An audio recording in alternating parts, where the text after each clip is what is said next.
Al-Imam Al-Arif Billah Abil Barokat Sayyidi Ahmad Ad-Dardiri, itu syarahnya ya, yang disebut kitab Ad-Dardir itu syarahnya. Kemudian matannya, pinggirnya itu Qissatul Mi'raj Al-Alama Al-Imamul Barokah Al-Barakatul Anam Najmuddin, Syekh Najmuddin Al-Ghaiti. Jadi kita baca lagi ya, tabarukan. Bismillahirrahmanirrahim. Qala al-musannifu rahimahullahu taala wa nafa'ani wa iyyakum bi ulumih. Bismillahirrahmanirrahim. Langsung nih ya. Kemarin udah di logat, tinggal keterangan singkat aja. Bismillahirrahmanirrahim. Bainama Nabi sallallahu alaihi wasallam fil hijri indal baiti mutaji'an baina rajulain. Ketika Nabi sallallahu alaihi wasallam sedang berada di Hijr Ismail ya, di Baitullah ya, di dekat Ka'bah. Kemudian Rasul sedang tidur di antara dua laki-laki. Idh atahu Jibril wa Mikail. Kemudian datanglah Jibril dan Mikail. Wa ma'ahuma malakun akhar, bersama Jibril juga Mikail ada juga malaikat yang lain yang menyertai keduanya. Fahtamaluhu hatta ja'u bihi Zamzam. Maka mereka membawa Nabi Muhammad ke sumur Zamzam. Jadi sumur Zamzamnya masih kelihatan. Kalau sekarang sudah nggak ada, tertutup ya, sudah jadi rata lantai. Dulu sumur Zamzam masih ada di sekitar Ka'bah gitu, kelihatan. Fastalqauhu ala zuhri. Kemudian Rasulullah sallallahu alaihi wasallam di apa namanya, nengkarak apa bahasa Indonesia itu? Telentang ya. Kemudian Rasulullah dicelentangkan ya ala zuhri. Fatawallahu minhum Jibril. Kemudian diuruslah oleh Jibril. Jadi itu dalam satu riwayat seperti itu. Dalam riwayat lain ya, furija saqfu baiti fanazala Jibril fasyaqa min sugrati nahri ila asfali batni. Dalam satu riwayat dibukalah apa namanya, saqfu baiti, yaitu atap rumahku, kemudian turunlah Jibril, kemudian dibelahlah dari mulai bawah tenggorokan, dibelahlah Rasul dari mulai bawah tenggorokan sampai ke bagian bawah pusar. Jadi dibongkar, dibedah itu tubuh Rasul. Tsumma qala Jibril li Mikail. Kemudian berkatalah Jibril kepada Mikail, "I'tini, datangkan kepadaku bitostin mimma Zamzam," yaitu sebuah wadah daripada isinya air Zamzam. Kaima utahhira qalbahu wa usyarriha sadrahu, supaya aku bisa membersihkan hatinya Nabi, juga bisa apa namanya, ngajembarkan ya, supaya bisa melapangkan dadanya Nabi ya. Jadi hati Nabi dibersihkan bukan karena kotor. Ini merupakan prosedur ya, ketika hendak bertemu dengan Allah, bersihkan zahir dan batinnya gitu. Kemudian fastakhraja qalbahu, dikeluarkanlah hati Rasul, faghasalahu salasa marrat, kemudian dicucilah sebanyak 3 kali. Wa naza, maka Nabi min adada, dikeluarkan segala apa yang tidak baik yang keluar dari hatinya. Waqtalafa ilaihi Mikail bi thalasi tosatin, dan bolak-baliklah malak Mikail sebanyak 3 kali membawa air Zamzam. Summa utiya bitostin min dahabin, kemudian didatangkanlah kepada Jibril satu wadah yang terbuat dari emas, mumtaliin hikmatan wa imanan, yang diisi ya, yaitu isinya adalah ilmu hikmah, keimanan. Fa'afragahu fi sadrih, kemudian Jibril masukkan hikmah dan keimanan ke dalam hati Rasulullah sallallahu alaihi wasallam, maka dipenuhilah hati Rasul dengan sifat hilim ya. Sifat hilim itu tidak marah ya, tidak mudah marah. Kemudian ilman, dimasukkanlah ilmu, yakinan dimasukkan keyakinan, wa islaman, dimasukkan keislaman. Setelah dimasukkan, dibersihkan, kemudian diisi dengan segala macam kebaikan. Summa atbaqahu summa khatama baina katifai, kemudian tubuh Rasul yang tadi dibedah kemudian dirapatkan kembali, ditutup kembali, dan dicaplah Rasul di antara dua walikatnya ya dengan setempel kenabian. Jadi Nabi ada dalam tubuhnya, ada setempel kenabian ya. Nah, itulah proses di mana dibersihkannya ya.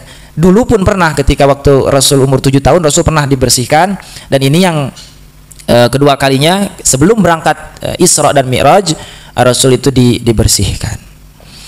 Summa utiya bil buraq, setelah dibersihkan didatangkanlah buraq musarrajan mulajaman, buraq yang sudah terpasang kendalinya, sudah terpasang pijakan kakinya. Wa huwa dabatun abyadut tawilun, buraq itu adalah kendaraan ya, sejenis kendaraan hewan yang berwarna putih, ya. Tawilun fauqal himar, tingginya lebih tinggi daripada himar, keledai. Wadunal bigol, sebawah bigol, ya. Artinya tidak terlalu tinggi, tidak terlalu rendah. Itulah sifat atau karakter daripada buraq, warna putih, ya, tingginya tidak terlalu tinggi, pertengahan.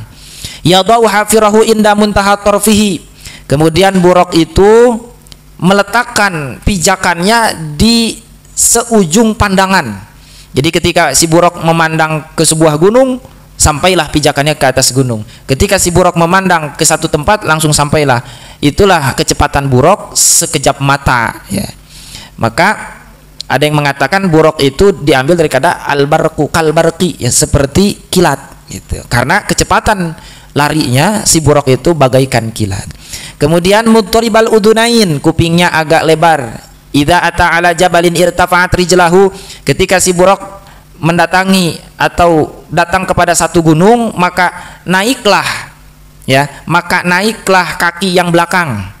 Jadi ketika naik, ya, ke satu gunung, maka kaki yang belakang akan memanjang, berarti tidak akan miring, ya, akan sejajar rata. Kemudian wa idza habata irtafa'at yadahu, ketika turun, ya, yang naik adalah kaki bagian depannya, sehingga tidak akan terasa turun, ya. Itulah keistimewaan buraq, naik tidak kerasa naik, turun tidak kerasa turun. Lahu janahani fi fakhdaihi, kemudian si buraq mempunyai dua sayap di pahanya, ya, jadi bisa terbang. Yahfizu bihima rijlaihi, ya, yang mana si buraq tersebut membentangkan sayapnya, ya, di atas kakinya. Fastas'aba alaihi fawadha'a Jibril yadahu ala ma'rafatihi, maka ketika itu si buraq nggak mau diem, ya, akhirnya dipeganglah oleh Jibril. Kemudian Jibril berkata, ala tastahi, apakah engkau nggak punya malu wahai buraq? Fa wallahi ma raqibaka khalqun akramu 'ala Allah minhu, demi Allah tidak ada yang menaiki engkau satu makhluk yang lebih mulia daripada Kanjeng Nabi Muhammad sallallahu alaihi wasallam. Maka fastahya, malulah si buraq, merasa malu sehingga mengalirlah keringatnya si buraq. Akhirnya setelah dikatakan seperti itu, diamlah buraq sehingga Nabi Muhammad SAW bisa menaikinya. Ada yang mengatakan wa kanatil anbiya tarkabuha qablah, ada yang mengatakan bahwa para nabi pun pernah menaiki si buraq tersebut. Wa qala Sa'id ibnu Musayyab wa ghairuhu hiya dabatun Ibrahim allati kana yarkabu 'alaiha lil baitil haram. Kalau kata Sa'id ibnu Musayyab, ya, beliau mengatakan bahwa buraq itu adalah kendaraan Nabi Ibrahim yang suka dipakai, ya, jalan pergi ke Baitul Haram. Itu pendapat, ya. Dan intinya setelah itu Rasul naik buraq, kemudian Rasul berangkat bersama Jibril. Jibril berada di sebelah kanan dan Mikail berada di sebelah kirinya. Kemudian wa inda Ibnu Sa'din, ada menurut Ibnu Sa'id yang pegang kendalinya, yang pegang bagian pijakannya adalah Jibril, dan yang pegang bagian kendalinya adalah Mikail. Itu pendapat, ya. Nah, setelah itu sampailah, berjalanlah Rasul bersama Jibril dan juga Mikail, sehingga Rasul sampai di satu tempat, di satu tanah, yang itu tanah banyak pohon kurmanya. Maka berkatalah Jibril kepada Nabi Muhammad, wahai Nabi, inzil fasalli hahuna, turunlah engkau kemudian sholatlah di sini. Kemudian Rasul turun dan Rasul setelah itu melaksanakan sholat 2 rakaat.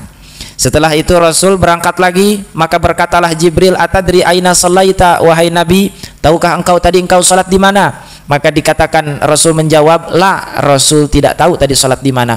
Maka Jibril berkata, shallaita bi Thayyibah wa ilaihal muhajarah. Kata Jibril, tadi engkau sholat di tanah Thayyibah, ya, yaitu Madinah, dan nanti engkau akan hijrah ke Madinah. Jadi ini sebelum hijrah, ya. Jadi Rasul turun sholat 2 rakaat di Madinah, gitu, yang pertama. Kemudian setelah itu berangkatlah lagi naik buraq. Setelah beberapa saat, ya, setelah beberapa saat Jibril pun berkata lagi kepada Nabi Muhammad, wahai Nabi, inzil fasalihahuna, turunlah dan sholatlah di tempat ini. Kemudian Rasul turun dan Rasul melaksanakan sholat 2 rakaat. Setelah selesai Rasul naik lagi.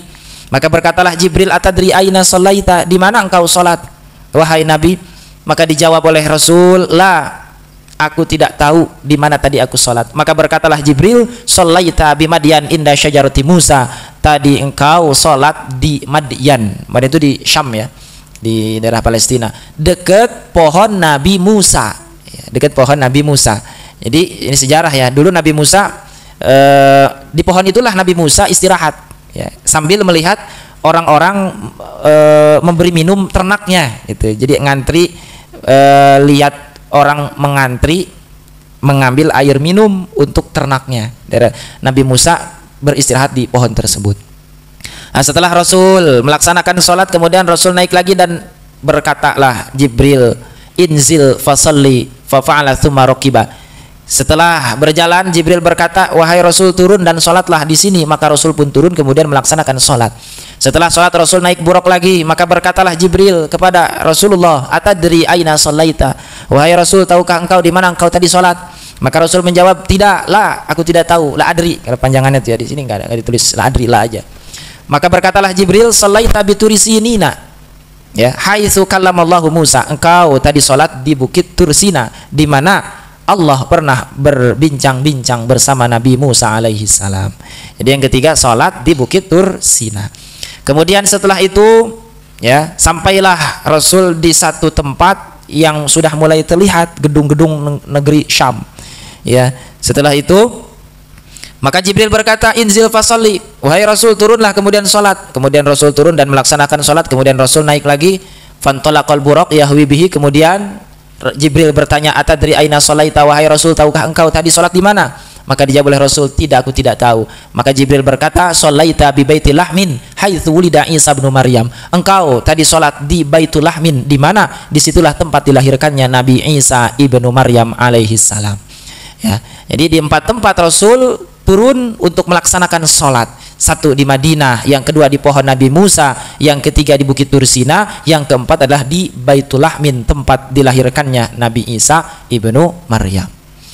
Setelah itu naiklah Rasul, ya, setelah itu jalan lagi Rasul. Kemudian ketika Rasul berada di atas buruk, idro'a ifritan, melihatlah Rasul jin ifrit. Jin ifrit sedang mengejar Nabi Muhammad sambil membawa obor, ya, obor api. Maka ketika itu, kullama iltafata ra'ahu faqala lahu Jibril, ketika Rasul melihat si ifrit tersebut, maka berkatalah Jibril kepada Nabi, ala u'allimuka kalimatin taquluhuna idza qultahunna ta'ifat syu'latuhu wa kharra li fihi. Wahai Nabi, kata Jibril, maukah engkau kuberitahu beberapa kalimat yang jikalau engkau ucapkan, maka akan matilah obor si ifrit tersebut dan si ifrit akan tersungkur.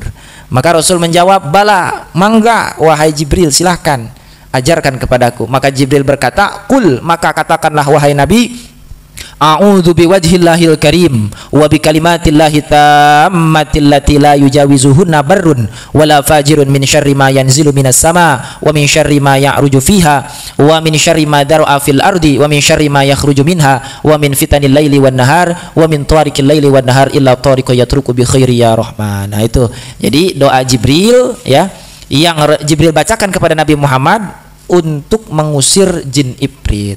A'udzu biwajhillahil karim, aku berlindung kepada zat Allah yang maha mulia, wa bi kalimatillahi tammatil lati la yujawizuhunna barrun wala fajirun, dengan kalimat-kalimatnya yang sempurna yang tidak ada orang baik dan juga orang durhaka yang melampauinya. Min syarri ma yanzilu minas sama, dari segala keburukan apapun yang turun dari langit. Wa min syarri ma ya'ruju fiha, dan dari segala keburukan apapun yang naik ke langit. Wa min syarri ma dar'a fil ardi, dan dari segala keburukan apa saja yang masuk ke bumi. Wa min syarri ma yakhruju minha, dan dari keburukan apa saja yang keluar dari bumi. Wa min fitanil laili wan nahar, dan dari keburukan fitnah siang dan malam. Wa min tariqil laili wan nahar ila tariqa yatruku bi khairi ya rahman, dan dari keburukan petaka-petaka malam dan siang yang datang kecuali petaka yang datang membawa kebaikan, wahai zat yang maha penyayang. Nah, itulah doanya ya. Jadi Jibril bacakan di hadapan Rasul, kemudian Rasul bacakan, tersungkurlah ifrit ya, kemudian obornya pun mati ya. Fankabba li fihi wa ta'ifat syu'latuhu, tersungkurlah si ifrit dan matilah obornya. Setelah melewati ifrit, fasaru hatta atau ala qaumin yazra'una fi yaumin wa yahsuduna fi yaumin. Maka ketika itu Rasul berjalan, sampailah Rasul di satu tempat, di satu kaum, mereka sedang menanam ya. Satu hari nanam, kemudian satu hari itu juga langsung panen ya. Kemudian ketika dipanen, hasil panennya tumbuh lagi ya. Setelah dipanen harusnya diganti pohon yang baru. Ini pohon yang sama, buahnya berbuah lagi ya. Jadi nanam pada waktu itu ternyata langsung berbuah, buahnya diambil, tumbuh lagi, buahnya diambil, tumbuh lagi. Maka bertanyalah Rasul kepada Jibril, ya Jibril, mahada, apa ini? Maka Jibril menjawab, haulail mujahiduna fi sabilillah. Ini adalah golongan orang-orang yang berjihad di jalan Allah. Tudha'afu lahumul hasanat bi sab'i mi'ati dhi'fin. Kebaikan mereka dilipat gandakan sebanyak 700 kali lipat. Wa ma anfaqu min syai'in fahuwa yukhlifuh. Dan apapun yang engkau keluarkan, ya, infakkan fahuwa yukhlifuh, maka Allah akan mengganti segala apa yang pernah dikeluarkan. Nah, jadi Rasul bertemu dengan orang yang satu hari menanam, secara otomatis hari itu juga langsung panen. Itulah pahala bagi orang yang jihad di jalan Allah. Kemudian Rasul menyium bau wangi, ya. Faqala ya Jibril, maka Rasul bertanya kepada Jibril, wahai Jibril, ma hadhihi raihah? Ini bau apa Jibril? Maka Jibril menjawab, hadhihi raihatu Masyitah binti Fir'aun. Ini adalah baunya, ya, atau wanginya Masyitah. Masyitah itu tukang nyisir, ya. Mushtun artinya sisir, Masyitatun tukang nyisir, ya, jadi bukan nama aslinya. Kata Jibril, ini adalah wangi Masyitah, tukang nyisir, tukang sisirnya anak Fir'aun, ya. Jadi anak Fir'aun itu disisirin sama Siti Masyitah lah, katakan. Maka ketika ceritanya begini, ketika Siti Masyitah sedang menyisir anak Fir'aun, jatuhlah sisirnya. Maka ketika jatuh, Siti Masyitah berkata ketika mengambil sisir tersebut, Bismillahi ta'isa Fir'aun, sambil mengambil sisir sambil berkata Bismillahi ta'isa Fir'aun, dengan menyebut nama Allah, binasalah Fir'aun. Maka didengarlah oleh anaknya. Maka anaknya berkata kepada Siti Masyitah, wahai Siti Masyitah, apakah engkau mempunyai Tuhan selain bapakku? Kata anak Fir'aun. Kan Fir'aun ngaku-ngaku Tuhan, ya. Dalam syarah hikam dikatakan bahwa Fir'aun selama 400 tahun tidak pernah yang namanya sakit, ya, selalu ada dalam kejayaan, sehingga dirinya merasa bahwa dirinya adalah orang yang paling hebat, ya. Tidak pernah rugi, tidak pernah sakit sedikit pun. Maka si Fir'aun itulah yang menganggap dirinya paling kuat, sehingga sampai mengatakan faqala ana rabbukumul a'la. Nah, itu. Jadi orang kalau jaya terus, ya, itu lupa daratan. Makanya dalam hidup mesti ada, ya, sedikit keplesetnya, sedikit sakitnya ada, ya, sedikit ruginya ada, gitu. Itu menjadi pelajaran bahwa manusia ini adalah makhluk yang lemah, gitu, yang mempunyai kekuatan hanya Allah. Nah, di sini Fir'aun mengaku Tuhan. Maka ketika anak Fir'aun mendengar Siti Masyitah mengatakan Bismillahi ta'isa Fir'aun ketika hendak mengambil sisir, anak Fir'aun bertanya, apakah engkau punya Tuhan selain bapakku? Maka dijawab oleh Siti Masyitah, na'am, ya, aku punya Tuhan selain bapakmu. Maka berkatalah anak Fir'aun, engkau akan ku beritahukan atau akan ku adukan kepada bapakku, kata anaknya. Maka berkata Siti Masyitah, na'am, ya, silahkan, beritahukan berita ini kepada bapakmu. Kemudian diberitahukanlah bapaknya bahwa Siti Masyitah mempunyai Tuhan selain Fir'aun. Akhirnya Siti Masyitah dipanggil, diinterogasi, ditanya, ya, awalaki rabbun ghairi? Ya, Fir'aun bertanya, apakah engkau punya Tuhan selain aku? Kata Fir'aun, ya. Maka dijawab oleh Siti Masyitah, na'am, ya, aku punya. Rabbi wa rabbukallah, Tuhanku dan Tuhan engkau adalah Allah. Ya, itu jawaban yang diberikan oleh Masyitah kepada Fir'aun. Nah, Siti Masyitah ini punya 2 anak, ya, 2 anak 1 suami. Maka ketika itu Siti Masyitah diberikan tawaran oleh Fir'aun, ya, untuk kembali menyembah Fir'aun. Maka menolaklah Siti Masyitah, semuanya satu keluarga menolak, ya. Maka kata Jibril, kalau kau tidak mau menyembah diriku, kata Fir'aun, engkau akan kubunuh, ya, kata Fir'aun, ya. Maka apa yang dikatakan Siti Masyitah? Silahkan, ihsanan minka ilaina. Oke, baik, silahkan, kalau kau mau membunuh kami silahkan, tapi ada satu permintaan, kata Siti Masyitah, in qataltana antaj'alana fi baitin wahid fanana fihi jami'an. Kalau seandainya engkau membunuh kami, maka jadikanlah kuburan kami dalam satu tempat. Jadi 4 orang dalam satu kuburan, ya. Kata Firaun, qala dzakalaki bimalaki alaina minal haq. Oke, baik, ya, permintaanmu akan kupenuhi, kata Firaun. Jadi kuburannya dijadikan satu, ya.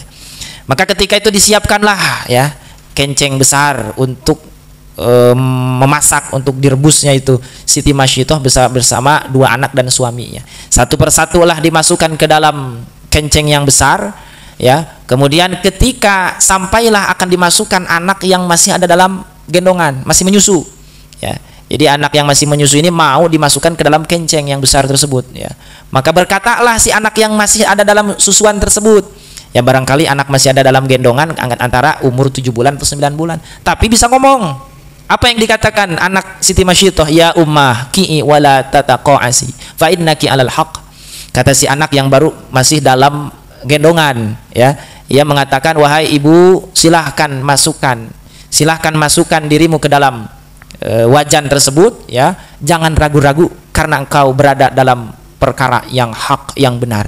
Akhirnya, ya, dimasukkanlah, ya, anak dan Siti Masyidah masuk ke dalam kencing tersebut. Nah, itulah, ya, perjuangan ujian Siti Masyidah beserta keluarganya dalam berpegang teguh kepada ajaran Islam, kepada tauhid, bertauhid kepada Allah. Bahkan nyawanya pun rela, ya, diberikan demi dirinya tetap menyembah Allah. Maka itulah jadi makamnya tetap wangi gitu, ya, Siti Masyidah. Kemudian dikatakan, ya, wa takallama fil mahdi arba'atun wa hum sigarun hada. Jadi dikatakanlah ada 4, ya, orang yang masih kecil tapi bisa ngomong, ya. Jadi dari masih kecil udah bisa ngomong, ya, itu udah di luar kebiasaan. Yang pertama tadi anak Siti Masyidah waktu kecil bisa ngomong. Yang kedua saksinya Nabi Yusuf, ya, saksi Nabi Yusuf kan ketika Nabi Yusuf dijebak oleh Siti Zulaikha, ya, Siti Zulaikha bernafsu kepada Nabi Yusuf, ya, Nabi Yusuf itu tidak mau, akhirnya larilah Nabi Yusuf, ditariklah bajunya dari belakang, sobeklah bagian belakang, ya. Maka kata saksinya apa? Jikalau Yusuf bajunya sobek dari depan, maka yang salah adalah Yusuf, yang benar adalah Siti Zulaikha. Tapi kalau yang sobek bajunya adalah bagian belakang, yang benar adalah Nabi Yusuf, yang salah adalah Siti Zulaikha. Nah, itu anak kecil bisa ngomong, saksinya Nabi Yusuf. Kemudian Sahibu Jurej, ya, Jurej itu dipitnah kan, dia dipitnah oleh seorang pelacur bahwa Jurej, ya, ketika sedang melaksanakan sholat dipanggil oleh ibunya, nggak nyaut. Akhirnya didoakanlah ibunya, si Jurej dia akan diuji oleh pelacur, ya. Maka disitulah datang pelacur, ya, datang pelacur mengaku-ngaku pernah dizinahi oleh Jurej, kemudian datanglah sambil membawa anak, ya. Anak mengaku ini adalah anak Jurej, tapi si anak bisa ngomong. Apa kata si anak? Aku bukan anaknya Jurej, aku adalah anaknya si tukang angon, tukang gembala. Jadi itulah, ya, untuk menyelamatkan Jurej, ya, si anak kecil itu oleh Allah ditakdirkan bisa berbicara, diizinkan bisa berbicara. Wa Isa ibnu Maryam, yang terakhir, yang keempat adalah Isa ibnu Maryam, bisa berbicara ketika masih kecil, gitu. Jadi Nabi Isa masih muda, ya, di langit kedua. Nabi Isa umuran 30 tahun, ya, Nabi diangkat oleh Allah ke langit, sekarang ada di langit kedua, masih hidup, nanti akan turun, ya, sebentar lagi di akhir zaman. Dan itu Rasul mencium bau wangi, yaitu Siti Masyidah. Kemudian Rasul berjalan lagi, tsumma atala qaumin turdahu ru'usuhum. Rasul berjalan di satu kaum yang mana kaum tersebut dihancurkan kepalanya. Ketika sudah hancur kepala tersebut, dikembalikan seperti semula, dihancurkan lagi, dikembalikan, dihancurkan lagi, tidak ada hentinya, ya. Maka bertanyalah Rasul kepada Jibril, wahai Jibril, siapa ini wahai Jibril? Maka Jibril menjawab, haula'il ladzina tatathaqalu ru'usuhum 'anis sholatil maktubah. Ini adalah orang-orang yang berat kepalanya untuk melaksanakan sholat yang dipardukan, ya, sholat fardu yang 5 waktu. Jadi ketika orang berat melaksanakan sholat yang 5 waktu minimal, ya, minimal 5 waktu, tapi masih berat juga kepala teh, ya, itulah nanti di akhirat akan dihancurkan kepalanya, jadi lagi kepalanya, jadi lagi. Kemudian Rasul berjalan lagi, bertemu dengan satu kaum yang sedang digiring, ya. Rasul dengan digiring seperti digiringnya onta atau digiringnya kambing, domba, sambil memakan pohon yang berduri atau zakum, ya, dan makan arangnya daripada api neraka, batunya api neraka dimakan. Maka bertanyalah Rasul kepada Jibril, man haula ya Jibril, wahai Jibril, siapa ini wahai Jibril? Maka Jibril menjawab, haula illadzina la yu'adduna shadaqati amwalihim. Ini adalah orang-orang yang enggan untuk membayar sedekah harta, itu enggan membayar zakat, ya. Wa ma zalamahumullahu syai'an, Allah tidak menzalimi mereka sedikit pun. Kemudian Rasul berjalan, Rasul pun bertemu dengan satu kaum, ya. Satu kaum tersebut di tangan kanannya ada satu tempat, yaitu yang isinya daging matang, kemudian di tangan kirinya ada daging yang busuk. Di tangan kanan ada daging yang matang, yang di tangan kirinya ada daging yang busuk. Tapi ketika itu malah memakan daging yang busuk. Maka bertanyalah Nabi Muhammad kepada Jibril, wahai Jibril, mahada Jibril, apa ini maksudnya? Maka Jibril menjawab, hada rajul min ummatika takunu indahul mar'atu halal at-thayyibah fayati imra'atan khabithan fayabitu indaha hatta yusbih. Ini adalah seorang laki-laki di umat engkau, ya, di mana dia mempunyai istri yang halal at-thayyibah, tapi malah mendatangi perempuan yang khabithah, yang kotor, sehingga bermalam sampai pada waktu subuh, waktu pagi. Atau sebaliknya, perempuan mempunyai suami yang halal tapi malah mendatangi laki-laki yang kotor sehingga sampai bermalam sampai kepada waktu pagi. Itulah balasannya. Kemudian Rasulullah berjalan lagi, ya, bertemu kepada satu tempat di mana tempat tersebut ada ranjau, ya. Ada sejenis penghalang kayu nyugak, ya, kayu nyugak, apa namanya, seperti pagar di jalan tersebut, ya. Tidaklah orang melewati tempat tersebut kecuali bajunya akan robek, ya, jadi tersangkut, terkait tempat tersebut. Faqala mahada, apa ini wahai Jibril? Maka Jibril menjawab, ini adalah perumpamaan perumpamaan kaum dari umat engkau yang suka duduk-duduk di pinggir jalan, ya. Fayaqta'unahu, duduk di pinggir jalan sambil memutuskan jalan, ya, atau ngebegal lah.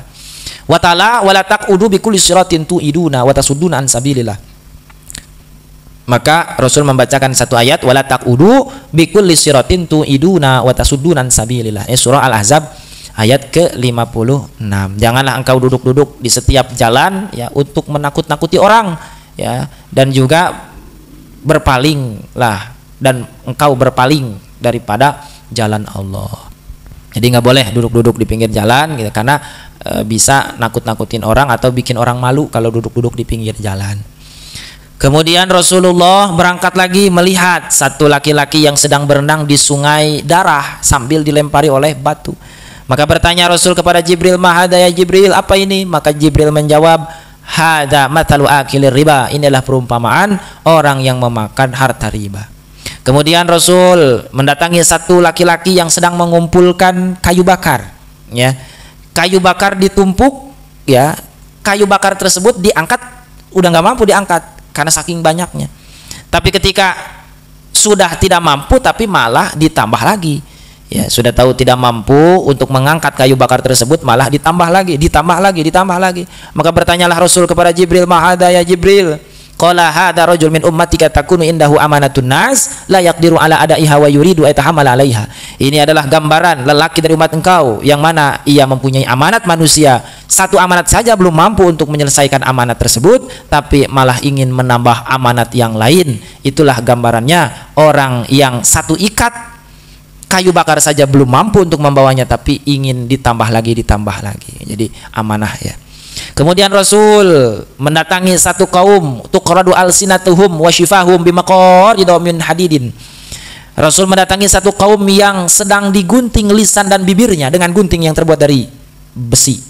Maka ketika sudah terpotong, kembali lagi lidahnya, jadi lagi, kemudian dipotong lagi, jadi lagi, dan tidak ada hentinya. Maka bertanyalah Rasul kepada Jibril, man haula ya Jibril, siapa itu wahai Jibril? Maka berkatalah Jibril, haula'i khutbaul fitnah, ini adalah mereka adalah tukang khutbah, khatib penyebar fitnah, khutbah umatika yaquluna ma la yaf'alun, inilah khatib umat engkau yang mengatakan sesuatu yang tidak mereka kerjakan. Itulah balasannya. Wa mar biqaumin lahum, kemudian Rasul melewati satu kaum yang kaum tersebut punya kuku terbuat dari tembaga, ya, sambil mencakar-cakar wajah dan dadanya.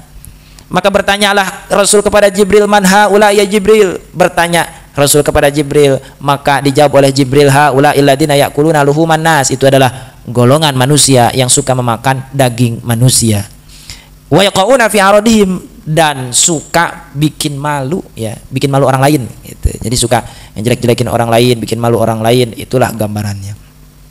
Kemudian Rasul mendatangi satu tempat, Rasul melihat ada batu kecil, keluar dari batu tersebut seekor banteng besar, ya. Kemudian ketika sudah keluar itu banteng dari batu kecil, pingin masuk lagi, tapi sayang seribu sayang sudah nggak bisa, ya. Orang keluar dari batu kecil, ya, nggak bisa masuk lagi. Jadi sudah keluar tapi tidak akan bisa masuk lagi. Maka bertanyalah Rasul kepada Jibril, mahada ya Jibril?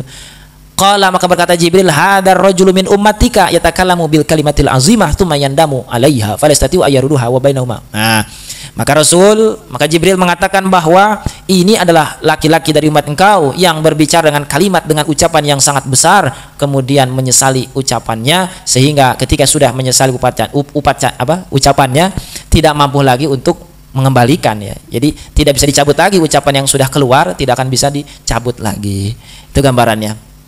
Kemudian Rasul berjalan lagi, adalah di sebelah kanan Rasul ada yang manggil, ya Muhammad unzurni, wahai Nabi Muhammad, lihat ke sini nih, lihat, kata yang manggil. As'alka falam yujibhu, ya.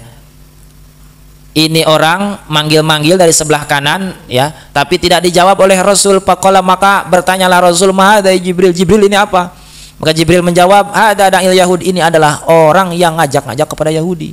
Kalau seandainya engkau menjawab, ya, panggilan orang Yahudi tersebut, yakin umat engkau banyak yang menjadi Yahudi, ya.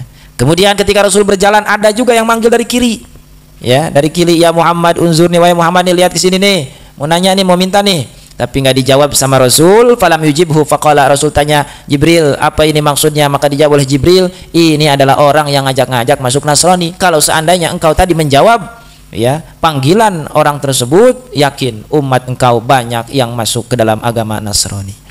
Kemudian Rasul bertemu, ketika berjalan Rasul bertemu dengan seorang perempuan yang di pergelangan tangannya banyak perhiasan, ya, banyak perhiasan sambil dipamer-pamerkan.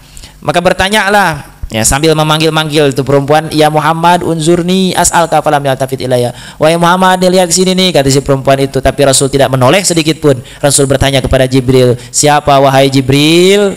Maka Jibril menjawab, tilkad dunya, itu adalah dunia, kata Jibril. Amma inna kalau ajabtaha lakhtarat ummatuka dunya alal akhirah. Kalau seandainya engkau menjawab panggilan itu perempuan, yakin umat engkau banyak yang tertipu oleh dunia dan akan meninggalkan akhirat.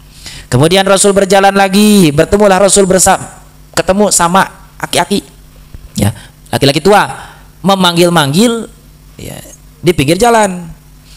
Apa yang dikatakan aki-aki? Halumma ya Muhammad, sini nih Muhammad, sini. Maka dijawab oleh Jibril, jangan, balsir ya Muhammad, jalan terus, jangan hiraukan panggilan itu aki-aki. Maka Rasul bertanya, wahai Jibril, man hada ya Jibril, ini siapa Jibril?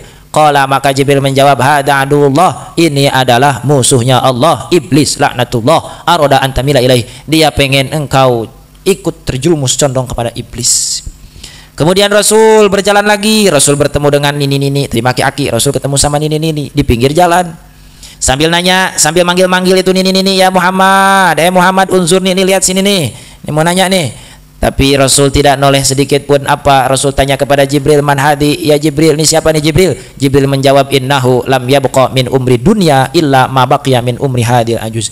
Inilah tidak menyisa umur daripada dunia kecuali sisa daripada umur nini-nini ini, ya. Jadi nenek-nenek itu udah tua, umur udah 70-80 tahun, ya sisanya tinggal berapa gitu, ya. Inilah umur dunia. Ketika dulu 14 abad tahun yang lalu umur dunia sudah seperti nini-nini tua, apalagi zaman sekarang yang sudah ngegoler gitu. Jadi itulah umur dunia yang sudah hampir, ya, rapuh. Kemudian sampailah Rasul di satu kota, Baitil Muqaddas. Sampai Rasul di mana? Baitil Muqaddas. Wa dakhalaha min babihal yamani. Udah sampai, berarti nanti besok lagi terusannya. Wallahu a'lam bishawab. Walhamdulillahirabbil alamin. Subhanakallahumma bihamdika asyhadu an la ilaha illa anta astaghfiruka wa atubu ilaik.